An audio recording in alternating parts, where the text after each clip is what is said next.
Happy Devils Wednesday. This is the State of the Fan Address. I'm your host, Sam Wu, here with Pucks and Pitchforks blog editor-in-chief, Nick Villano, coming to you live from the Primetime Radio studios as we're streaming live on Facebook Live, YouTube Live, Twitter Live, and Twitch on the Let's Go Devils Network. Tonight's podcast is titled Devils Solid Preseason Start. I feel the Looking beef. Strong, Sam. I feel the beefalytics. That's my new analytics right now, beefalytics. Beefalytics? Yeah, beefalytics. I'm going to have my beefalytics out there, and it's basically an eye test of what I think and put a number on it. Mason Gertson, 8.9. Beefalytics. Is there also a side analytic, beef per minute start? Well, beef, someone like Miles Wood. Meat per meal. Miles Wood meat is kind of like the filet mignon. Miles Wood. He's got it all. Have you eaten that? What is Jack? If Miles is filet mignon, is Jack Hughes Wagyu beef?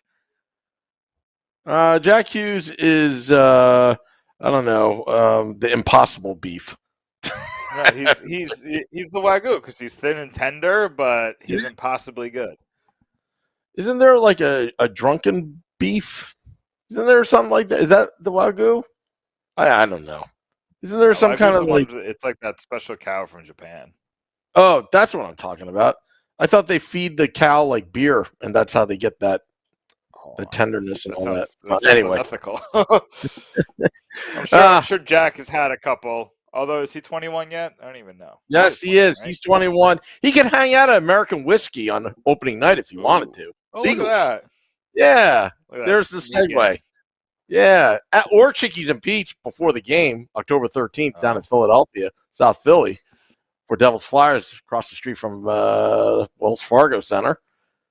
Yeah. On Broad. Yeah. That's a lot of fun stuff. Listen, I'm excited to hang out with Devils fans this year for the first time. We've only done one game event, Sam, in New Jersey with you and me. This year, that's going to change. We're going to have a lot more. We're going to have a lot of fun. I won't be at Chickies and Pete's with you because, I'm closing on my house. But future events, tell the mortgage company that takes priority. Get it done. Get it done on the 11th. While this the blog did help pay the bills that got the house, it didn't make that enough of a dent for me to make those kinds of outlandish. But very excited today. Our guest today, James Nichols of the Fourth Period. We got another beat writer, Sam, and guess what? Sam? What? He's coming on our podcast before anybody even realizes he's on the beat, just like everybody else. Ryan Novo went on the Let's Go Devils podcast, and then everybody realized that we got a beat writer. We did it over and over and over again, Sam. We're doing it again. James Nichols, working for the Fourth Period, covering the New Jersey Devils this year, Don't let his Twitter account fool you. It says NYI, but he's covering the Devils. Excited to have him on the beat. He's a really good writer. I followed him through a friend of ours, Rob Taub, kind of like I saw them interacting, so we followed each other. And, real good hockey mind, real smart guy. So excited to have him on the beat. Excited to have him first appearance on the Let's Go Devils podcast. Sam, I'm excited this year. I went through the schedule. I saw the tweet. The Devils love the Let's Go Devils podcast State of the Fan Address. Do you want to know why? Tell me why. 27 weeks. This season is 27 weeks long. Only 5 Wednesday games. That means you get mid-season Devils content, no impeding game, 22 times. And that doesn't include the playoffs. That's right, I said it. The playoffs. Playoffs. Not a game, playoffs. I'm excited, Sam. We're big excited tonight. Are you giving yourself a pat on the back? That the NHL schedule person was like, all right, State of the Fan Address every Wednesday is taking away ratings of the actual Devils game. So why don't we just manipulate that schedule and celebrate about it? You might as well. Give the people what they want, Sam. Yes. Yeah, no, I'm super excited this season because we are going to have a lot of great content. We're going to get a lot of good guests. There's a lot of people I've earmarked for a little while throughout the summer that I'm like, they'd be a really good guest to get on during the season. And I feel like this is the perfect time. So we're going to reach out to some of these people and, I think some of them are going to say yes. So we're going to get them on the Let's Go Devils podcast. But there's a lot of new this season. New play-by-play guy, a new PA announcer. We have a lot of new and people seem to like both of them. So that's a nice. That's what happens when you start winning. I like everybody. Listen, Sam, that game looked too good to be true. And I think we could ask James about this too, but I think it's not looking good for the Islanders this season. No, it's 2 preseason games. I know. I don't want to overreact. But either the Devils look real good or the Islanders look, ooh. Well, they looked a little lethargic at times. But the Islanders started out not bad, I think, the first 10 minutes. And then it was just kind of like blah. But the Devils are so skilled. They're young. They're hungry. Now, are they well coached? Is Ryan McGill have taken – I mean, look, the goaltending has been good. Defense, not too bad. I mean, there's still a lot of work that needs to be done. But here's the big but. The Devils, they started off 8-5-3 last season, and then, boom, the collapse. And it just went downhill. I have my theories on that. But that's still 500 play. You're still losing as much as you're winning. Mm-hmm. So it's not even like, it was fine. They were fine. And a lot of that was Bernier. Because Jonathan Bernier he was a competent goalie. We forget, but Mackenzie Blackwood didn't start the season. That heel injury knocked him out for the first month almost? Yeah, something like that. Yeah, with his heel. So, stop. That's what it was. We pushed out there Bernier and Wedgwood. Imagine how long ago that feels, Bernier and Wedgwood. Yeah. Wedgwood's a full-time backup now, so good for Wedgwood. I'm happy for him because I don't think. Well, I don't know. Maybe that happens if he sticks around, but he was going to have to carry a load last year if it wasn't for him, or if he didn't get picked up off waivers. Still a terrible decision by Tom Fitzgerald to put him on waivers, but yeah, they looks like we're in good shape. Sam, are you working on our guest right now? Is that? Our guest is in the green room, but guess what? I messed up his graphic because I misspelled his Twitter account, so I wanted to get it right. So thank you for stalling. But he's definitely in the green room, and first time on this podcast. The next time he'll be a great friend of the podcast, but now a First time on the podcast. His name is James Nichols. He's a Devils correspondent for the Fourth Period. You can find him on Twitter at James Nichols NYI. James, you're on with Sam and Nick. How are you tonight? I'm doing well, fellas. How are you guys? We're doing great. Great to have you on. It's first time. I've been a fan for a long time, but we didn't have a lot of Islanders talk about it before. So, now you're on the Devils beat. We're excited to have you. So thanks for coming on the podcast. Yeah, anytime. Thanks for having me, and looking forward to it. So before we get into kind of the preset rundown that we had, you kind of were splitting time yesterday. You watched the Devils Islanders game. For the beginning, the Islanders looked all right, but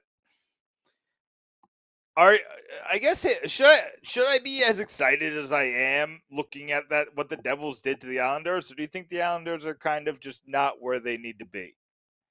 I think a couple of things there. I think the Islanders have work to do for sure. They're all getting to know, a new voice in Lane Lambert, and there was a bunch of new guys in the lineup there as well. But on the Devil side of things, I've really liked what I've seen out of the whole roster that's attending training camp right now. It's a very competitive camp at the moment.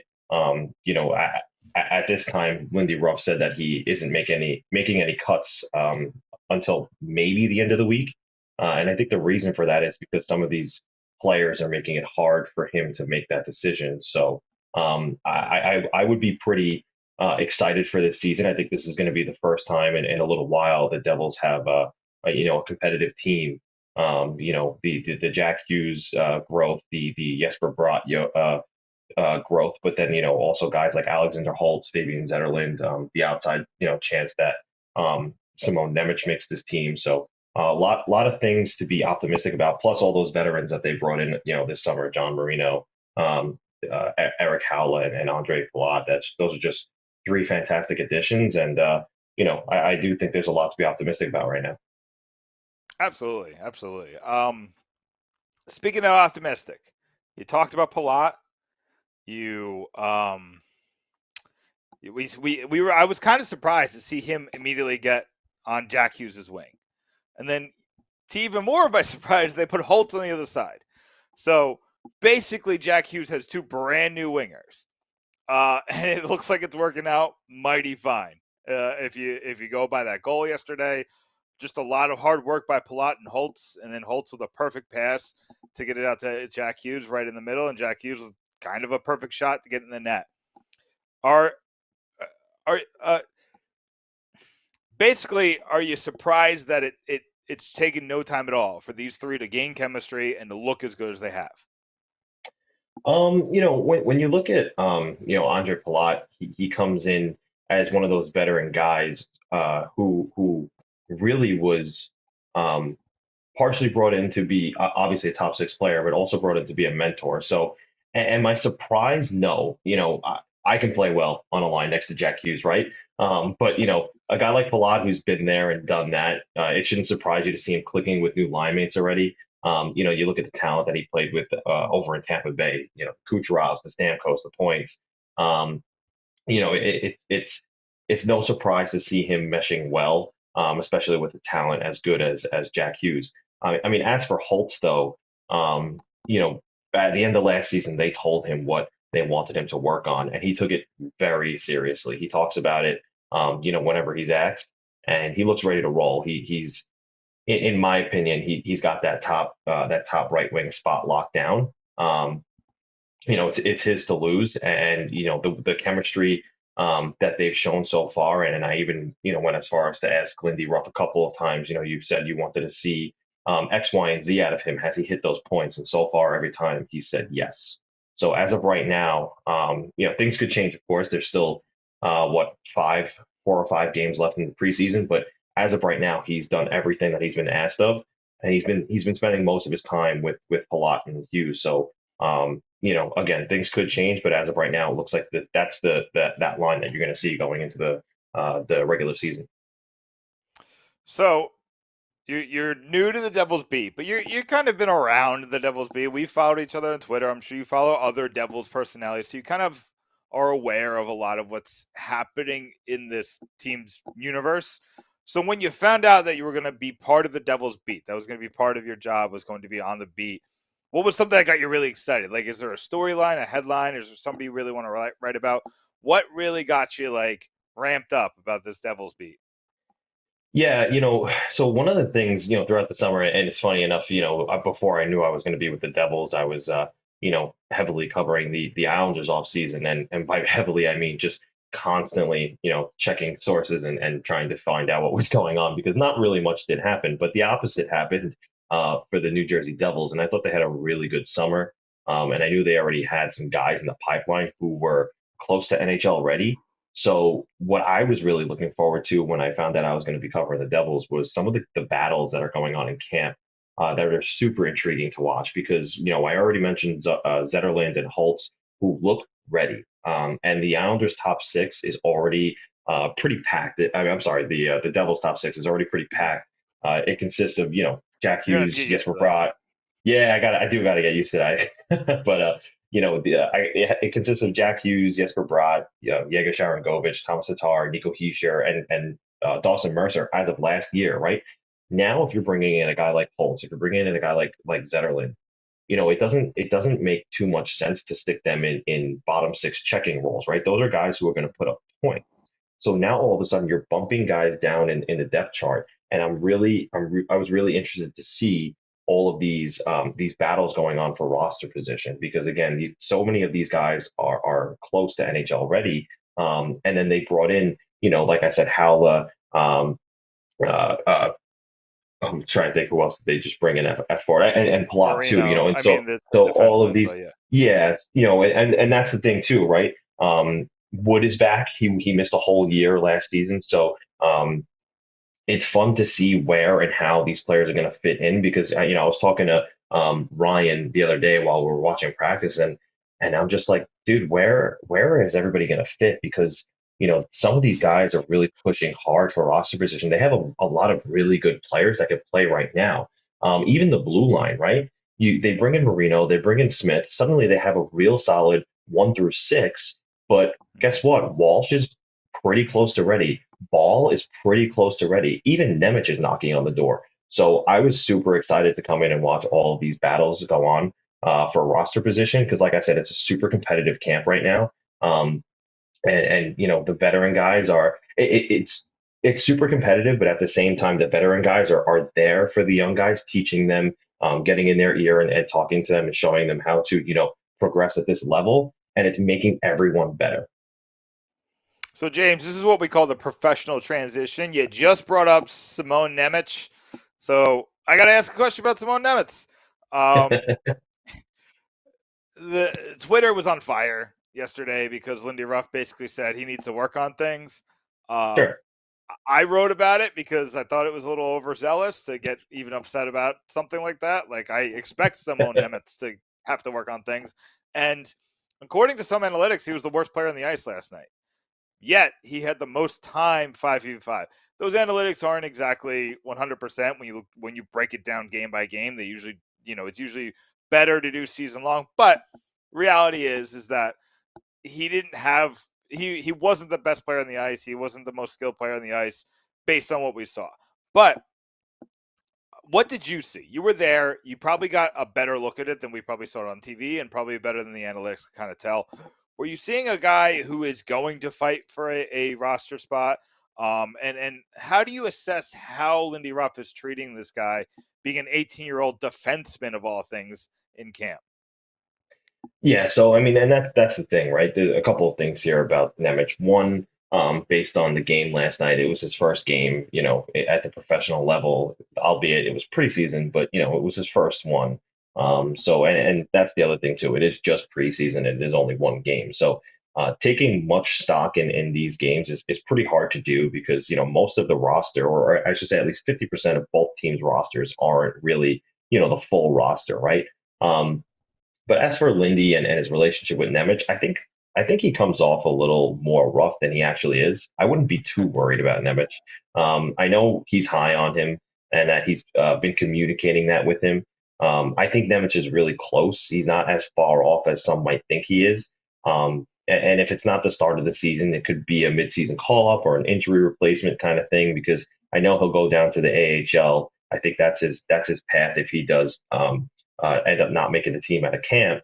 But Nemec likes where he's at. I wouldn't be too worried about it. I spoke to him the other day, and he was like, I do think I have a spot here, and I think I am ready. And these guys know that sometimes you have to pay your dues, right? Like you said, he's just 18 years old.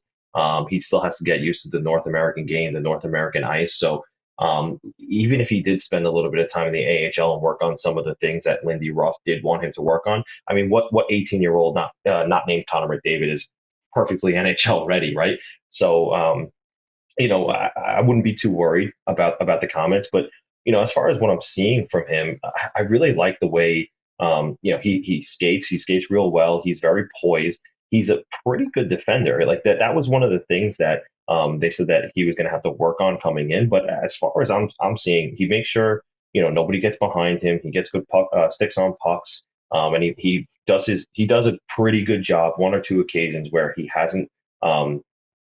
Made sure that his opponent, stays to the perimeter of the zone. But for the most part, he has gotten that down. And I think that's a NHL rink size thing, right? He's getting adjusted to where the circles are and everything. So it's a bit of a small adjustment for him, but it's gotten better each day. So and one thing I can say that I've definitely noticed about him offensively is he loves that backdoor pass, and he's really good at finding it. So I think he's real close. If I had to put a wager on it, I would say he starts the year in the AHL, but he's not going to be there for very long. Like if he's there for all of this season, I think he's on the roster next season. Interesting. Yeah, and I think that's kind of like, I think a lot of people have circled Luke Hughes, Simone Nemec 2023. That's kind of like, sounds like a political ploy, but it's Nemec Hughes 23. Let's go. Yeah. I'm kind of with you. Also, just because of the math of it all, you got Marino, Severson, and Hamilton on the right side. You don't want to play any of them on their offhand. And you got Graves and Siegenthaler to be the top two guys on the left. So it's not like there's any major weakness in any part of the defense. I will say this.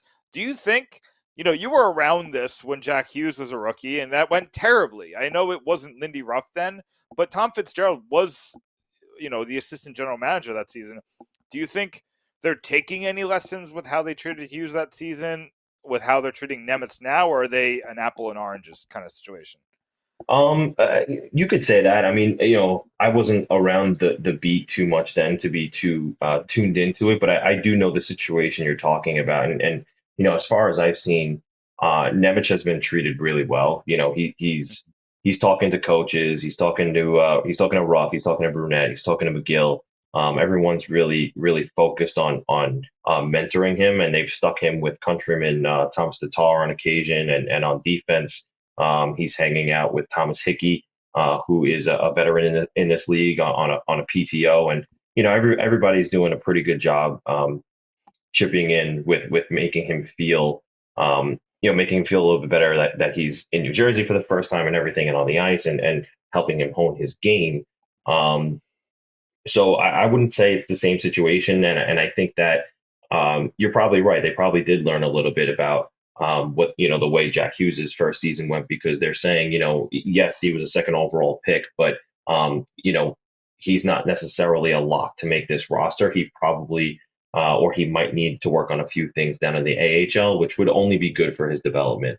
Again, he does have the skill, he does have the poise to play now, but it would probably be better for him to sharpen those skills for at least a couple of months down in the A. And if he absolutely kills it down there, and he comes up with confidence, you could see him blossoming later in the season rather than starting with the main roster now, and getting those rookie kinks out of the way.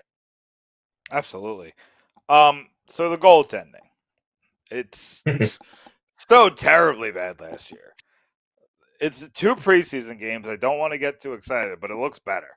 Even like Nico Dawes and Akira Schmid look better than they did last year. And they're still super young, but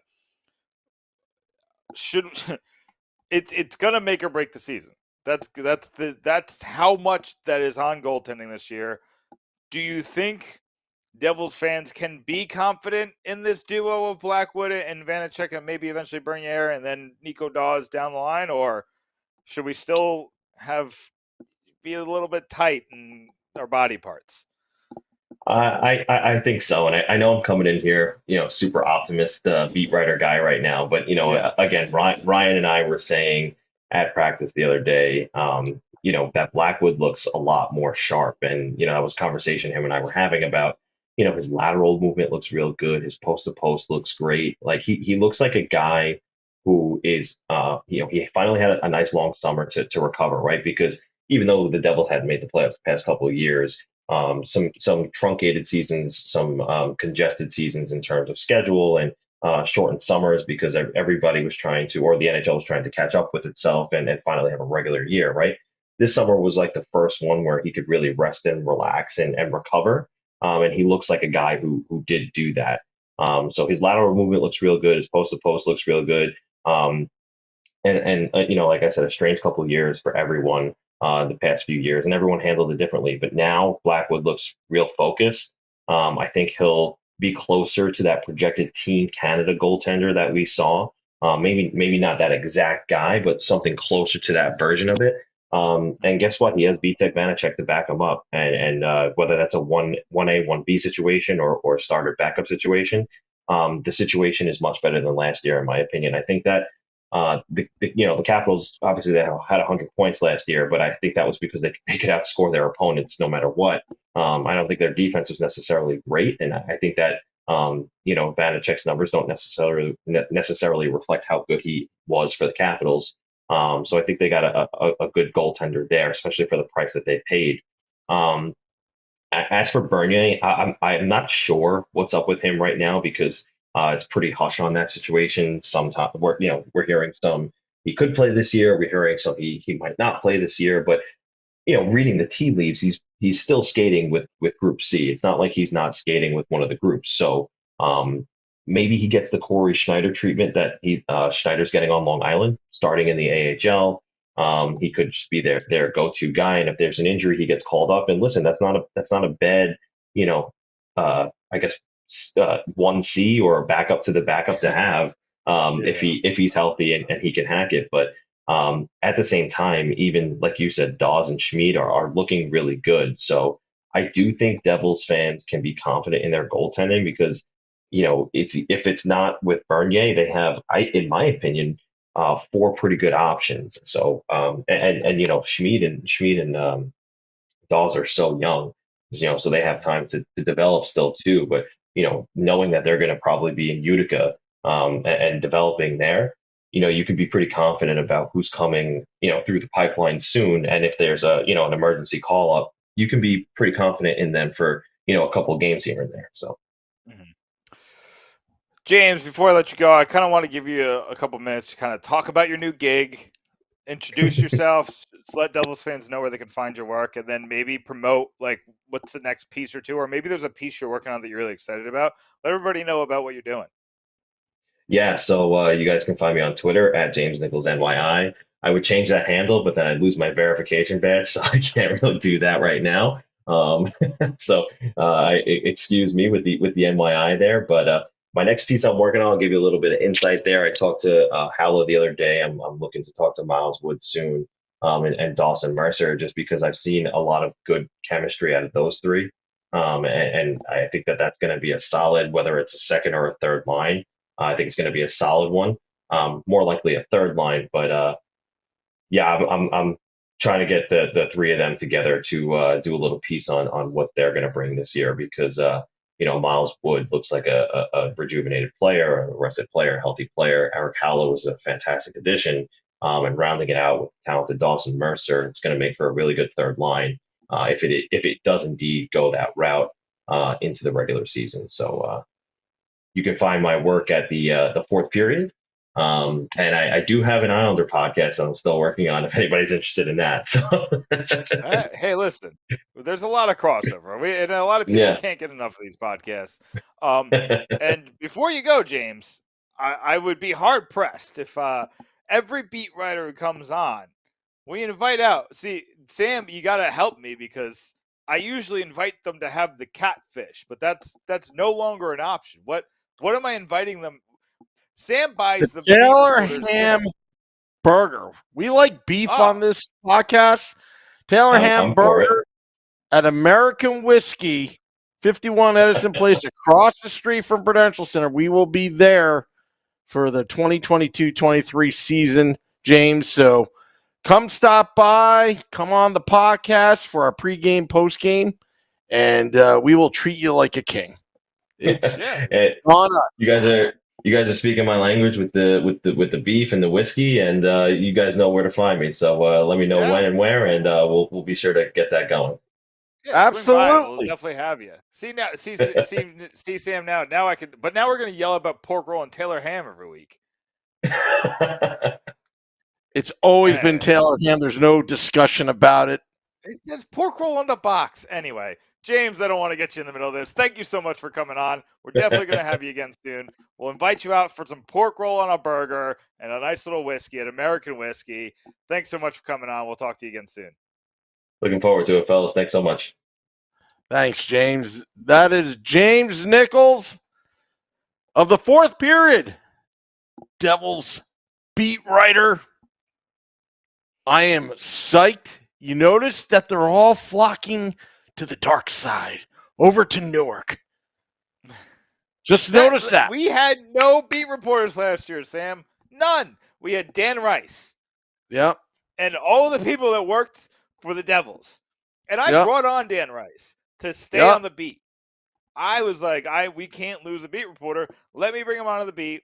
Let's work with Dan Rice. And Dan Rice is a phenomenal writer. So, easy decision by me.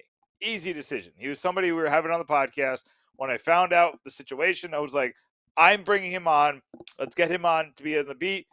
And then that was it. I think there's one or two other people from other places, other blogs. Let me tell you something. Sorry to interrupt, but let me tell you something. We suckered Chico Resch to come stop by once. And you know what happened? Chico, great friend of the podcast, every single time we're across the street, he's there. He just books it over there. And he's got a big job to do. He's got to call a game with Matt on Devils Hockey Network. But he's there because he knows where the food We've had Ken Danico on the pregame. We've had a couple guys on the pregame. But this year with all the beat reporters, I think, maybe, Shanna Goldman, somebody who I love talking to, maybe we'll get her to come. Bring her over. I'd love to get Bring her over. She's a fan favorite of this podcast. If we bring Shayna over, I expect a full house.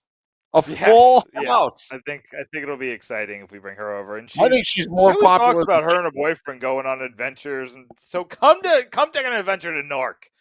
Bring the boyfriend or the fiance. Nope. I think it's just boyfriend. I don't know. I can't keep track of people. 60 drinks to choose from at American Whiskey. 60 different. We all like whiskey. All like whiskey.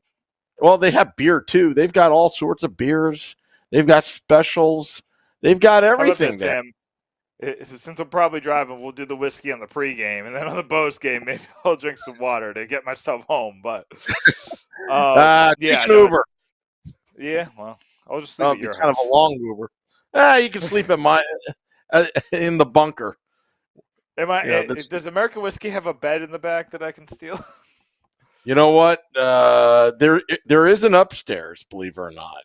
We were working on it because they're afraid that it could be a big, overflow of people. They're a little nervous, but they said, but we're not nervous because we can open up the upstairs. I'm like, there's an upstairs? Tell me more. Go upstairs. Let's bring the party upstairs. I'll let you work on that, Sam. You work on the logistics. You know what? Let's work on filling the place first before we start asking for, bigger items on the list. But I'm really happy with American Whiskey just because it was just a natural fit. Taj introduced us, Taj Lounge 973, where we were last season. Unfortunately, they have to relocate because of a liquor license expiration on that building. So, voila, it's like a long lost family member. Frank, the owner, and Mariah, the manager, are really psyched. And also, I don't know if you knew, sounds like we're plugging, but we're really not. But I had to get this out there. They are also the official. I think they're the official. Basically, they feed the Prudential Center on game days. They're the official provider of food for all the employees. The employees on game days. Yeah. So if the Devils, I mean, look, it's a nice partnership that they have. They're going to be plugging American whiskey in the arena. Think of us. Think of us. Smart. Yeah. You're smart. Yep. Here's the thing. So I am so excited for the stupid season to start. And I've always tried to like hamper my expectations just because, well, I'm a Devils fan. Like that's what we should do. I don't know, Sam. Something feels different this year. Did I say that this last year? Every year I would have an outpouring of positivity because that's what sells. You know, I make more money on positivity than I do on negativity. I will keep it real on this podcast. I've done it before. I will keep it real in the blogs, but I'm going to lean talking about more positive things preseason and in the beginning of the season than I am going to negative things because the world is our oyster. We don't know what's going to happen for sure, and I make more money on the talking about the positive things than the negative things. It's just a reality of the situation.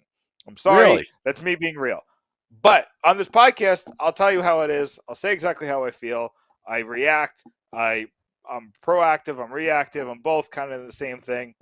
But I want to tell you that every year I said 2019 was a little different when we got Gusev and Subban and Taylor Hall was coming back.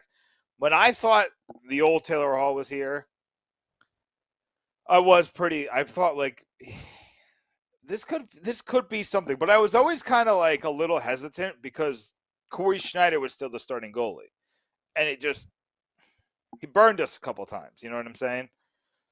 And not his fault because I mean he was hurt, the surgery.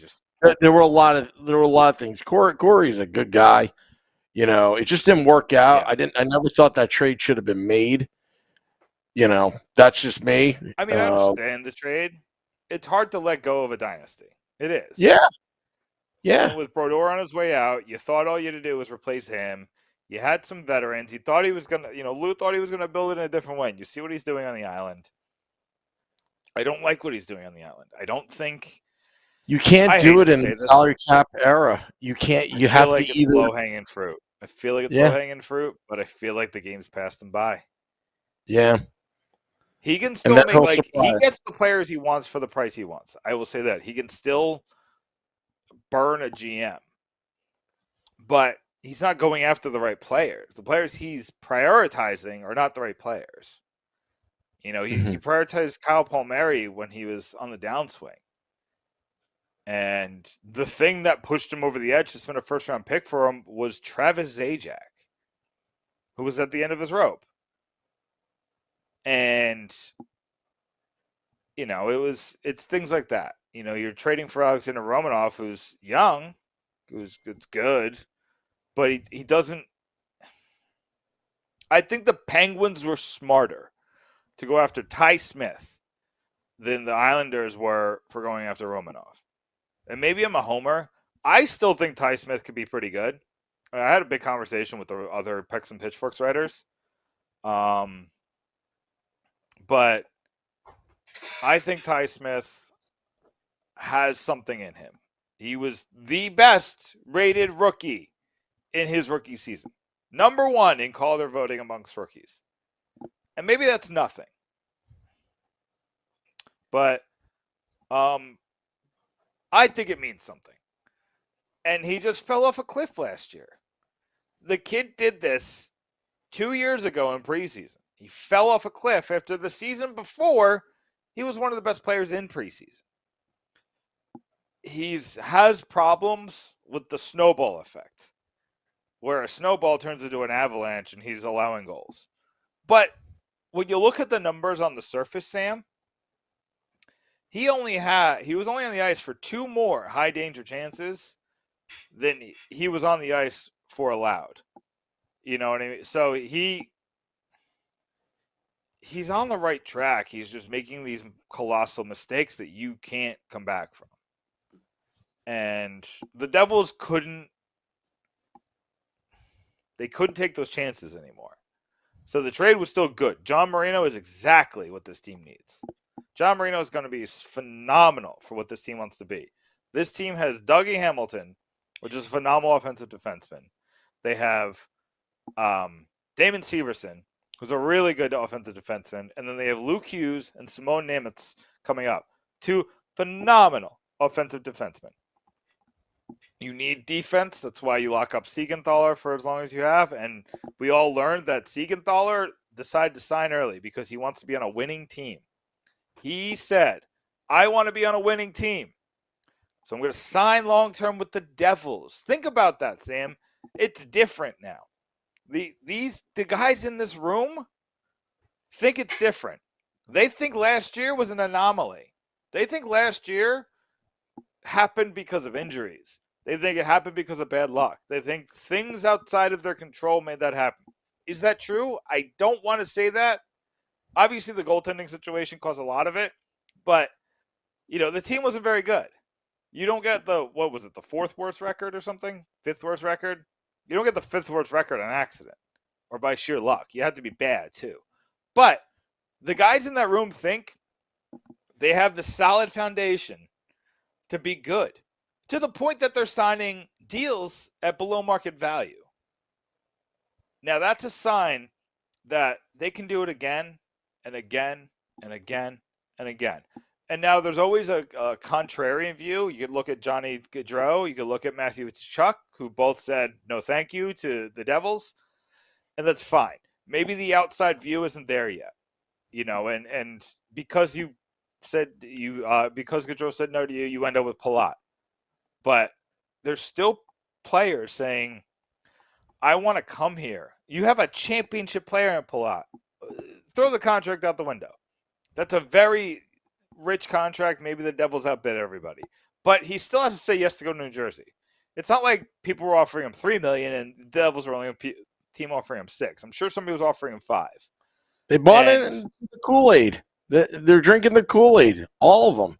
It really started with Nico Hischier and Jack Hughes with their contracts because you knew that they were the future of the team. The pillars is what Tom Fitzgerald would say.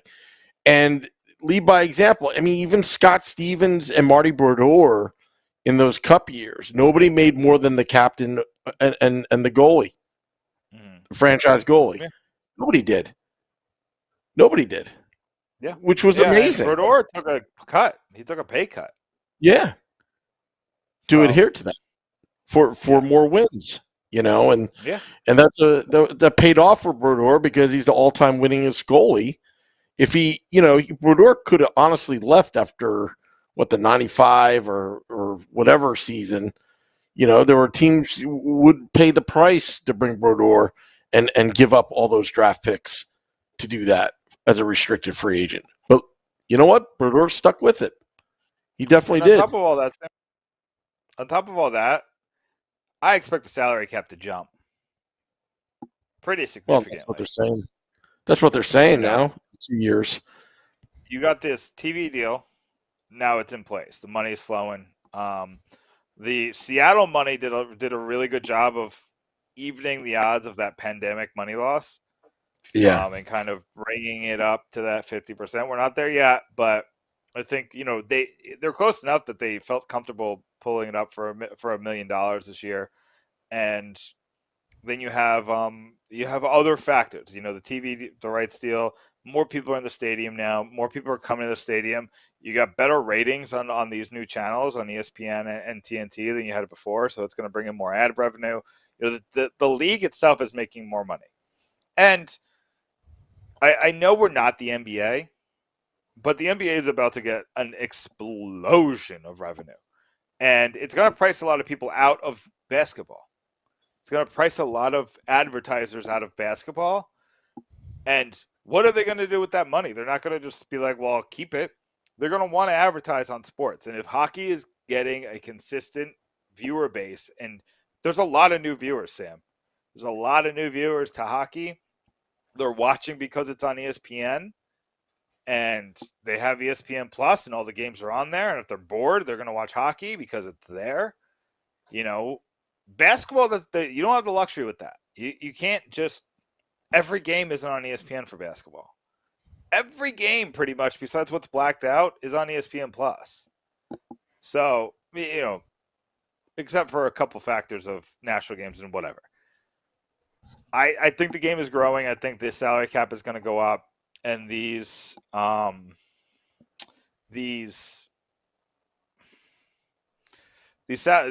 contracts like the Hughes and the Heischer and the Palat and the Hamilton are going to look better and better every year.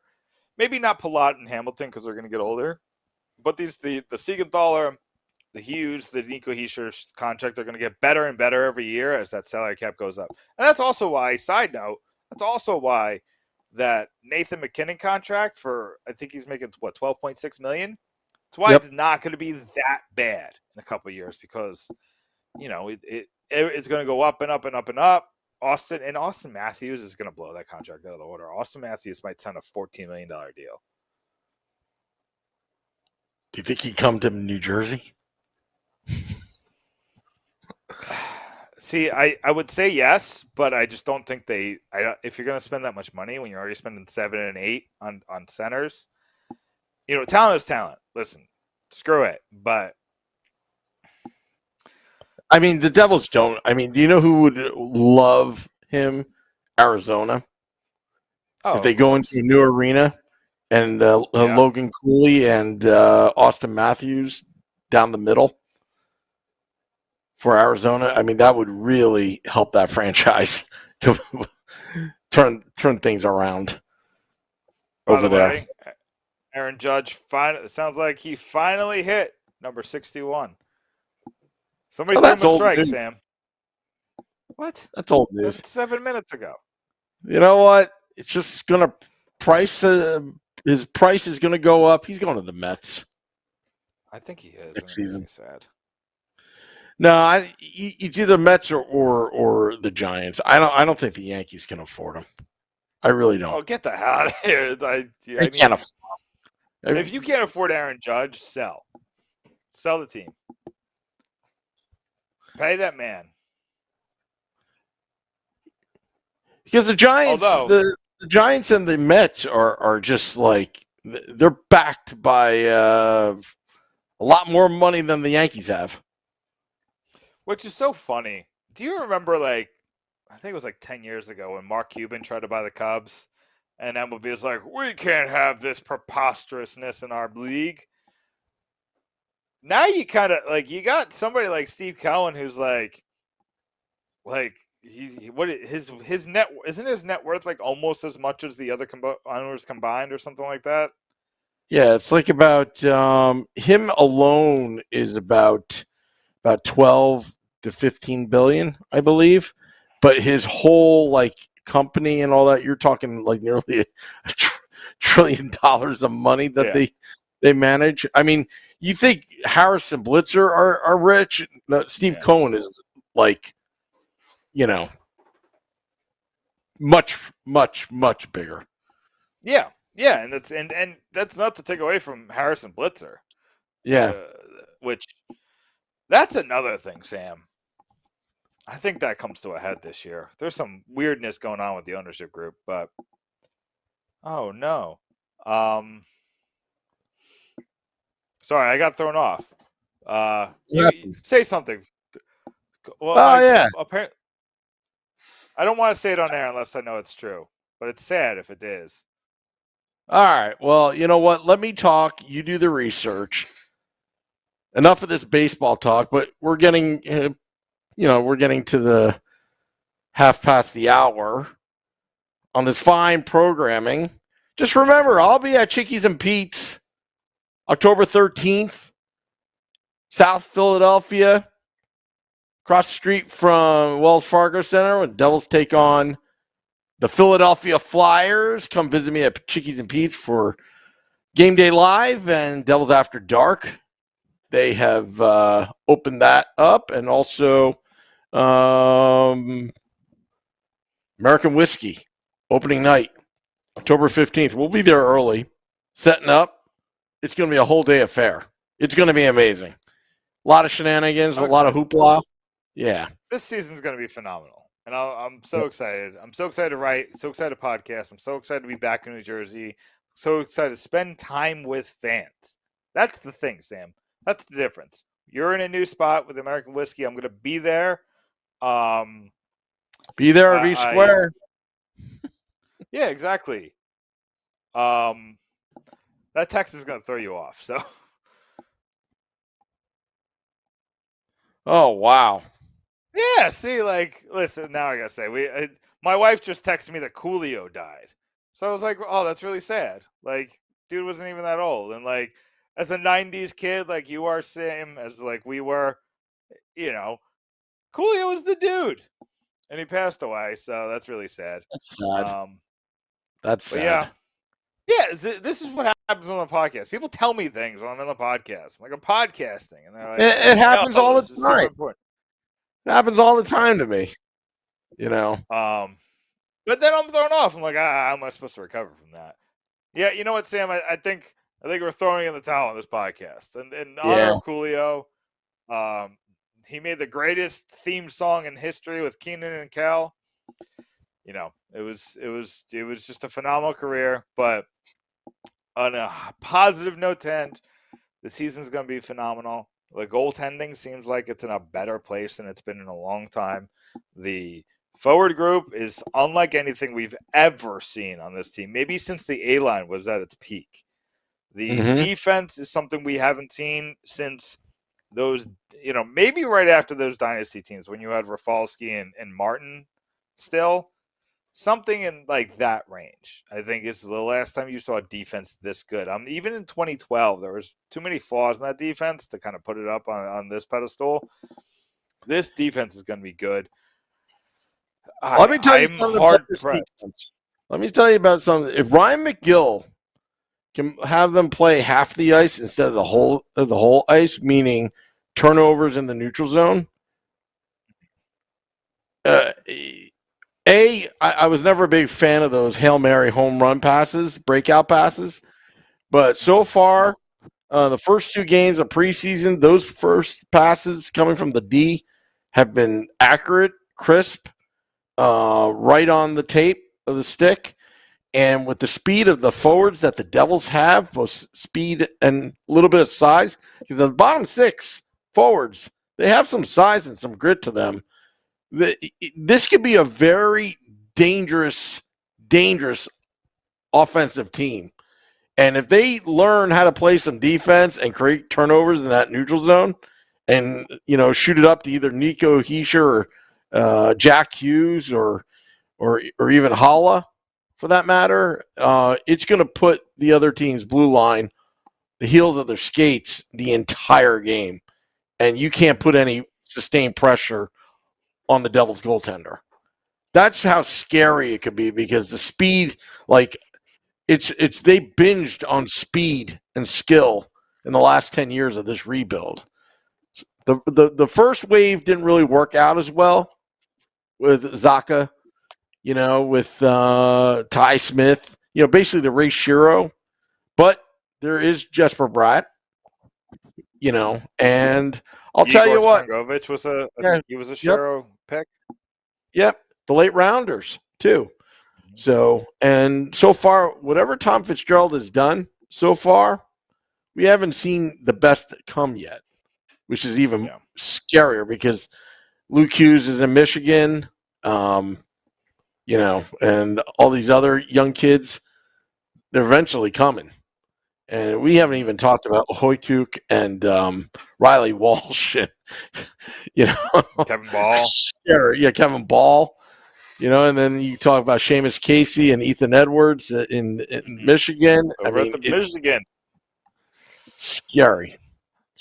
Here's the thing, Sam. And there's one concerning thing about prospects that's happening right now. And I don't know if a lot of people are aware of it. Arseny Gritsik over in Russia. Mm-hmm. I don't know what's going on, but he's getting buried by his team after having a phenomenal rookie season. And something weird is happening over there. And the people over there are saying something weird's happening. He's getting buried in the lineup. He's getting put in bad situations. He's not looking good. So I don't know what's going on there. But Arseniy Gritsik, he might come over sooner rather than later.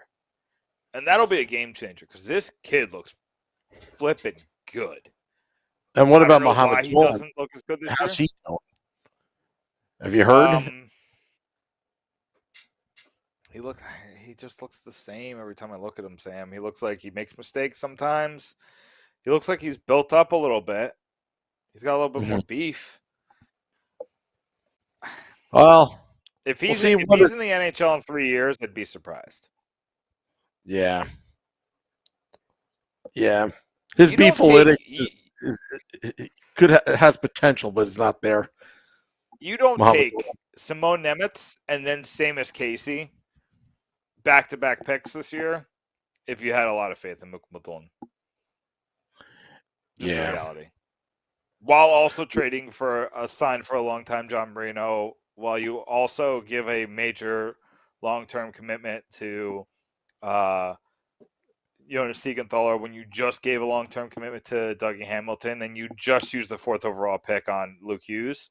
If you had any faith in your first-round defenseman, you don't there's a lot of moves to make, Sam, where you just showed no faith in Mukmadon, and that's fine. It is what it is. It was a mistake of a pick at the time. It's still a mistake. It might be a bigger mistake now. But I forgot who we were talking to. I think we were talking to Will Scouch, who says worst case scenario. Then you got, I think he was talking about Casey. He was like, worst case scenario, if you don't have room for these defensemen, you trade them. If you trade 2 defensive prospects for a really good forward, like if you go to the Blues right now and say, we'll give you Mukmadon, Casey, and a pick for Tarasenko, would you do it? I mean, you could do it right now because of the cap situation. You'd kind of have to. They'd have to take like Johnson and Tatar back to make that work, and I don't think they're doing that. But that's the kind of move you can make. Like, hey, you got this really upset star. You're about to lose him for nothing. We have these 2 prospects that we're about to lose for nothing. Here's our nothing that you could turn into something. Give me your nothing that we could turn into something, and then everybody can leave happy. Yeah. I'm not saying that the Blues would take that trade. So I'm spitballing here. I'd have to work on it a little bit more. I think they'd probably ask for more, but are they going to get more for Tarasenko at this point than a second-round pick, Shakir Mukmadon and Seamus Casey, and maybe Johnson and Tatar? To tell you the truth, I would just leave it alone. If Mohamed Dolan, goes nowhere, just eat that 20th overall pick. You still have Nolan Foote out of it. Even though you traded Blake Coleman. Nick, you froze. Well, I guess that ends the podcast. Want to thank all those tuning in to the State of the Fan address. I want to thank James Nichols of the 4th period. And Nick is back as I'm closing the podcast. I literally lost internet for 8 seconds. So yeah, sorry about you guys. But yeah, can I plug really, really fast? Yep. Yeah, just Pucks and Pitchforks. Dan Rice has promised an article. He said he got a couple really good quotes at the game last night. So he's going to write an article this weekend on some of the quotes he got from, I think, Zetterland and another player. So that's going to be, look out for that. I'm really excited to see what he's got to say. I'm going to write something tonight because I'm feeling froggy. I don't even know what it's about yet. Maybe we'll talk about, I'll probably talk about the H2O line. This line is ridiculous, and I'm excited about it. So that's going to come in the morning. We got in the preseason stuff. We're going to ramp up starting October 1st. I know I've been gone. I haven't been as fluid and but now, I got some more time on my hands. I can actually breathe. And with breathing comes writing, and with writing comes content, and content for the people. So at Pitchfork Puck, check me out on Twitter. Make sure you check in pucksandpitchforks.com every single day. I told you I have that piece on Simone Nemeth that's up right now. So check that out. But back to Sam. Sam, we need to get you back on there too. Yeah, Sam's doing a lot of party planning, but I'll get back there on pucksandpitchforks.com. Dropping the podcast at midnight for your morning and afternoon commute. Till next time, let's go Devils.